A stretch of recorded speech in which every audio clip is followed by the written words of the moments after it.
দেখো আমি একদম হলুদ টুকটুকে একটা শাড়ি পরে রেডি হয়ে নিয়েছি। আচ্ছা বলো তো তোমরা আমি কোথায় যাব এই হলুদ শাড়িটা পরে? তোমাদের আর কষ্ট করে বলতে হবে না, আমিই বলে দিচ্ছি আমরা কোথায় যাচ্ছি সবাই মিলে। আমরা রেডি হয়ে কিন্তু বেরিয়ে পড়েছি, আর ওইদিকে আমার ভাইয়ের বউ আগেই রাস্তায় চলে গেছে। দেখো ও গিয়ে আগে আগে টোটোতে বসেও পড়েছে, আর আমি পেছন পেছন যাচ্ছি। আর যে আমার বর, আমার ছেলে, ওরা ওরা গাড়ি করে আসছে পেছনে।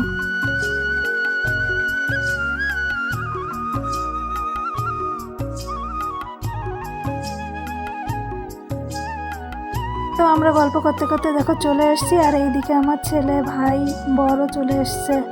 এখন বেরিয়েছি আমরা একটু এদের আশেপাশে ঘুরতে, কেমন এইখানকার পরিবেশটা। এখন আমরা খেতে বসে গেছি। প্রথমে দিল সাদা ভাত, তারপরে দিল দই কাতলা, তারপরে দিল মটন কষা। ও এর আগে আরেকটা আইটেম ছিল, সেটা হচ্ছে ছোট মাছের চচ্চড়ি।